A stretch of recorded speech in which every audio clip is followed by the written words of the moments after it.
ये तारीख किसी हादसे की नहीं है, ये तारीख एक पैटर्न की शुरुआत है। उस दिन दिल्ली बिल्कुल सामान्य थी, स्कूल खुले थे, ऑफिस में बसें चल रही थी, चाय की दुकानों पर भीड़ थी, लेकिन कुछ लोग अपना आखिरी सामान्य दिन जी रहे थे। एक बच्चा जो रोज की तरह स्कूल गया, एक लड़की जो सिर्फ 20 मिनट के लिए बाहर निकली, एक आदमी जो बोला शाम तक लौट आऊंगा। तीनों में एक बात समान थी, कोई वापस नहीं लौटा। पहले ये एक केस था, फिर दो, फिर 10 और फिर जनवरी 2026 के पहले 15 दिन पूरे होने से पहले करीब 800 लोग, जिसमें से 509 महिलाएं और 191 बच्चे। इतनी बड़ी संख्या और फिर भी कोई इमरजेंसी नहीं। आप सोच रहे होंगे किडनैपिंग, ट्रैफिकिंग या अपराध शायद, लेकिन सबसे डरावनी संभावना ये नहीं है। सबसे डरावनी बात ये है, क्या सिस्टम को सब पता है। उनमें से अलग अलग उम्र के थे, अलग अलग इलाके थे अलग अलग जिंदगी, फिर भी गायब होने का तरीका एक सा था। फोन अचानक बंद, सीसीटीवी में आखिरी फ्रेम और रिकॉर्ड में खामोशी। सवाल ये नहीं है कि इन्हें कोई ले गया, सवाल यह है कि इन्हें जाने किसने दिया। ये वीडियो आपको डराने के लिए नहीं, ये दिखाने के लिए है कि कैसे एक शहर लोगों को बिना शोर के गायब करना सीख जाता है और कोई अलार्म नहीं बजता। अगर आप भी देख रहे हैं तो शायद आप इस कहानी का हिस्सा होंगे। आपने अभी जो देखा वो सिर्फ शुरुआत थी, क्योंकि अगर ये सिर्फ मुस्तैदी होती तो अब तक कोई न कोई चीख सुनाई जरूर देती। हम सब एक ही गलती करते हैं, हम सोचते हैं कि हर इंसान गायब होता है, अलग अलग कहानी है, लेकिन हमने जनवरी 2026 के मिसिंग केस एक साथ रखे तो एक बात साफ दिखी, कहानियां अलग थी लेकिन तरीका नहीं। सबसे पहले हमने एक वक्त देखा, सुबह 7 से 9, दोपहर 1 से 3, शाम 6 से 8। ये वो समय है जब दिल्ली सबसे ज्यादा जिंदा होती है, स्कूल, ऑफिस, मार्केट, और यही वो समय है जब कोई गायब होने की उम्मीद नहीं करता। जब आखिरी बात, लगभग एक केस में एक आखिरी वाक्य, बस मैं निकल ही रहा हूँ, 10 मिनट में आ जाऊंगा, रास्ते में हूँ। ये बात साधारण है, लेकिन ये बात आखिरी साबित हुए। एक और अजीब सी बात सामने आई, ज्यादातर केस में फोन स्विच ऑफ नहीं हुआ, बैटरी खत्म नहीं हुई, बस नेटवर्क से गायब हो गया, जैसे फोन अब भी मौजूद था लेकिन दुनिया से कटा हुआ था। दिल्ली में सीसीटीवी हर जगह है, तो फिर सवाल उठता है, इतने कैमरे और फिर भी इतने गायब लोग। अधिकतर फोटोज में एक चीज कॉमन है, आखिरी फ्रेम। उस फ्रेम के बाद ना दौड़, ना झगड़ा, ना खींचातान, बस फ्रेम से बाहर जाना। एक बच्चा, उम्र 16 साल, इलाका ईस्ट दिल्ली,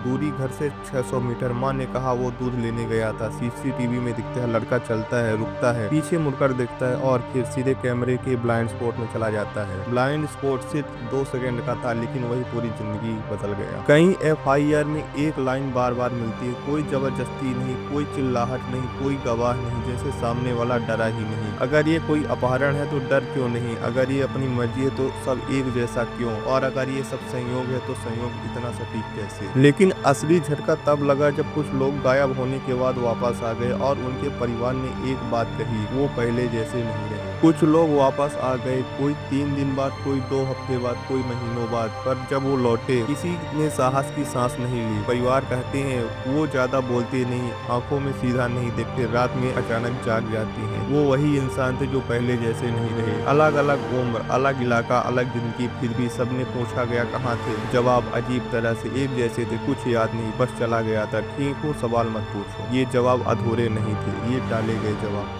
उन लोगों में कुछ बदलाव थे, अचानक नौकरी छोड़ देना, फोन बदल देना, पुराने दोस्तों से दूरी, और कुछ डराने वाले बिना घबराहट, भीड़ से डर भी, किसी खास जगह का नाम सुनकर चुप हो जाना। इसको साइंस के भाषा में पीटीएसडी कहते हैं, लेकिन ये पीटीएसडी जैसा पूरी तरह नहीं लगता। सबसे अजीब बात, जो परिवार पहले मदद मांग रहे थे, जो पुलिस स्टेशन के चक्कर काट रहे थे, वो अचानक चुप हो गए। ना इंटरव्यू, ना मीडिया, ना सवाल, जैसे किसी ने कह दिया हो अब रुक जाओ। कुछ केसों में एफआईआर वापस ली गई, कुछ में स्टेटस बदल दिए गए और कुछ ऑफिशियली क्लोज ही नहीं हुए। कागजों में लिखा गया पर्सन ट्रैक्ड, केस क्लोज, लेकिन कहानी अभी बंद नहीं हुई थी। जब हमने वापस लौटे लोगों की डेट कंपेयर की तो एक बात साफ दिखी, ज्यादातर लोग एक जैसे गैप के बाद लौटे, 72 घंटे, 7 दिन या 14 दिन। इसको सिर्फ संयोग कहे या किसी का प्रोसेस का हिस्सा माने। कुछ लोगों ने बिना पूछे ही एक बात कही, वहाँ हमें नाम से नहीं बुलाया जाता है। इस बिंदु पर हमने सोचा शायद ये अलग अलग अपराध है, लेकिन तभी एक ऐसी फाइल मिली जो मिसिंग पर्सन की नहीं थी, वो थी अनआइडेंटिफाइड पर्सन की लिस्ट, और कुछ चेहरे पहचाने हुए थे। जब कोई इंसान गायब होता है तो उसका नाम मिसिंग की लिस्ट में जाता है, लेकिन जब कोई इंसान मिलता है फिर भी पहचाना नहीं जाता, वो लिस्ट बदल जाती है। दिल्ली में एक और रिकॉर्ड रखा जाता है, नाम नहीं, पहचान नहीं, पता नहीं, अनआइडेंटिफाइड पर्सन की लिस्ट। ये वो लोग होते हैं जो मिल तो जाते हैं लेकिन किसी फाइल में फिट नहीं बैठते। थी। जब मिसिंग पर्सन और आइडेंटिफाइड पर्सन की डेट कंपेयर की गई तो कुछ चीजें ओवरलैप करने लगी। वही उम्र, वही टाइम फ्रेम, वही इलाके। कुछ चेहरे लिस्ट में बदल चुके थे लेकिन सवाल वही था, पहचान कहाँ गई। कुछ केसों में डीएनए मैच नहीं हुआ, कुछ केसों में डॉक्यूमेंट मिसमैच थे और कुछ में कोई भी दावा करने वाला नहीं था। जब परिवार चुप हो गए और इंसान मिल जाए तो सिस्टम ने राहत की सांस लेता है। कानून कहता है अगर व्यक्ति मिल गया तो केस बंद, लेकिन कानून ये नहीं पूछता